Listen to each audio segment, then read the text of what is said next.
الحمد لله رب العالمين والعاقبة للمتقين والصلاة والسلام على أشرف الأنبياء والمرسلين. أعوذ بالله من الشيطان الرجيم. فإن لم تجدوا فيها أحدا فلا تدخلوها حتى يؤذن لكم.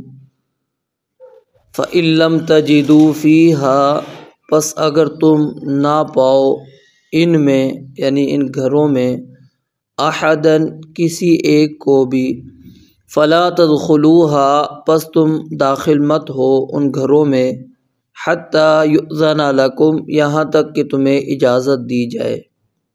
وَإِن قِيلَ لَكُمُ ارْجِعُوا فَارْجِعُوا اور اگر تم سے کہا جائے کہ واپس چلے جاؤ تو واپس ہو جاؤ. ہوا ازکا لکم یہ تمہارے لیے زیادہ پاکیزہ ہے.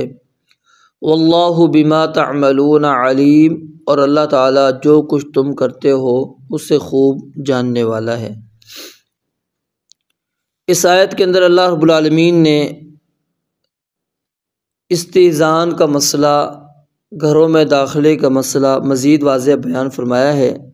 فرمایا کہ اگر تم نے گھر پہ دستک دی اور اس گھر کے اندر سے کوئی جواب نہیں آیا اور اس گھر کے اندر کوئی موجود نہیں ہے، فَإِن لَمْ تَجِدُوا فِيهَا أَحَدًا کوئی موجود نہ ہو اس کے اندر تو فَلَا تَدْخُلُوهَا تو ایسا نہ ہو کہ تم بغیر اجازت داخل ہو جاؤ. یعنی جس طرح کوئی بندہ یہ پسند نہیں کرتا کہ کوئی شخص مجھے اس حالت کے اندر یا کسی حالت کے اندر وہ اچانک آ کر دیکھے، تو اسی طرح بعض انسان کی ایسی چیزیں ہوتی ہیں ان کے اوپر بھی کسی کو مطلع نہیں ہونا چاہتا کہ میری حالتوں پر جس طرح اس کو کسی کو پتہ نہ لگے تو اسی طرح میری ان چیزوں کے بارے میں بھی کسی کو علم نہ ہو سکے. تو اس لیے یہاں پر یہ اصول اور قاعدہ بیان کر دیا ہے فَإِن لَمْ تَجِدُوا فِيهَا أَحَدًا فَلَا تَدْخُلُوهَا اگر تم گھر کے اندر کسی کو نہ پاؤ تو تم نے گھر کے اندر داخل نہیں ہونا، گھر میں گھسنا نہیں ہے.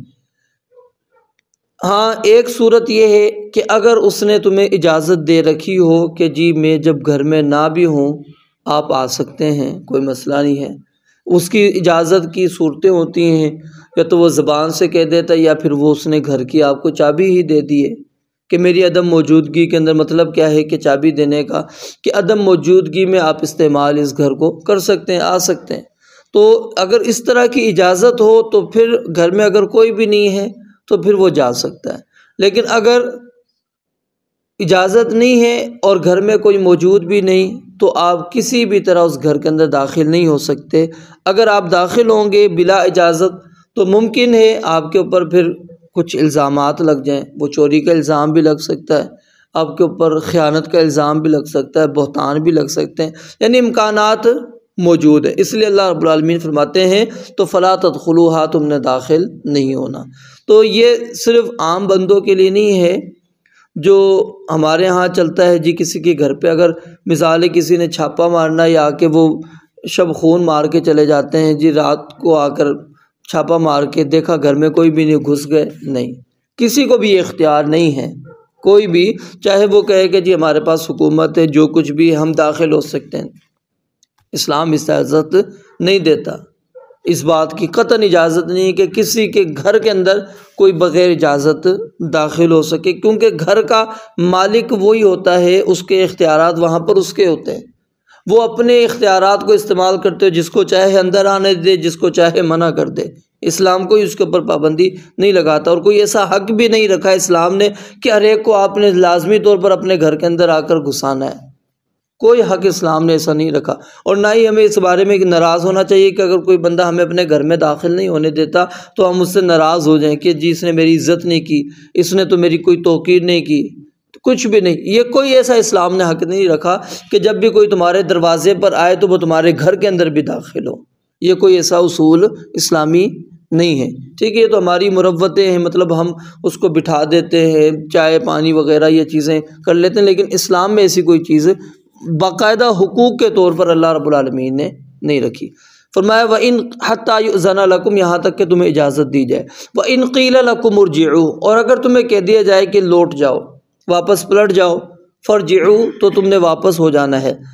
امام طبری رحمہ اللہ نے بعض صحابہ کرام رضوان اللہ علیہ مجمعین جو مہاجرین تھے، ان سے یہ قول ان کا نقل کیا ہے کہ ان کی یہ خواہش تھی کہ کاش کہ ہم کسی کے دروازے پر جائیں، دستک دیں، اور دستک دینے کے بعد اندر سے آواز یہ آئے کہ بھائی واپس چلے جائیں۔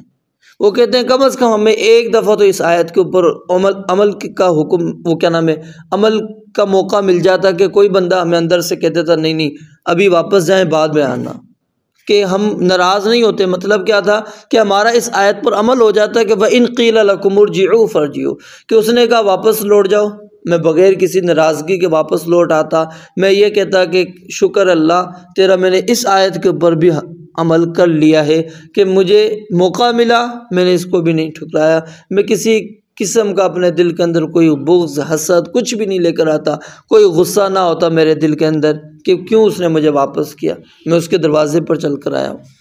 ہوا ازکیٰ لکم، اللہ رب العالمین فرماتے ہیں یہ تمہارے لیے بہت زیادہ پاکیزگی کا باعث ہے کہ جب تمہیں کہا جائے نا کہ واپس پلٹ آؤ، واپس جاؤ، تو واپس تم اگر ہو جاتے ہو تو تمہارے لیے بہت پاکیزگی کا باعث ہے۔ وہ پاکیزگی کا باعث کیا ہے؟ ظاہر ہے اس سے آپ کی گھر والے کے ذہن کے اندر، اس کے دل کے اندر آپ کی عزت اور توقیر مزید بڑھے گی کہ دیکھیں آیا تھا بیچارہ، اتنا لمبا سفر کر آیا، میں نے اگر اپنی مجبوری میں اس کو اجازت نہیں دی تو واپس چلا گیا۔ پھر آپ کی حیا وہ مد نظر ہوتی ہے اس کے کہ دیکھیں کتنا حیادار ہے کہ اس کو میں نے منع کیا، وہ چلا گیا۔ تو اس میں کیا ہے، وہ جو عدم موجودگی والے معاملات ہوتے ہیں اس میں بھی انسان پھر بالکل کیا ہوتا ہے، محفوظ رہتا ہے۔ واللہ بما تعملون علیم، اور اللہ تعالیٰ جو کچھ تم کرتے ہو اس کو خوب جاننے والا ہے۔ تو یعنی کسی کے گھر میں بھی آپ نے اجازت کے بغیر داخل نہیں ہونا، وہ چاہے پھر جاسوسی کی نیت سے آپ داخل ہو رہے ہیں یا کسی اور بری نیت کے ساتھ داخل ہو رہے ہیں، اجازت نہیں ہے حتیٰ یؤذن لکم، جب تک کہ وہ اجازت دے پھر وہ داخل ہو سکتے ہیں، وگرنہ کوئی صورت نہیں ہے انسان کی کسی کے گھر کے اندر بغیر اجازت کے گھسنے کی۔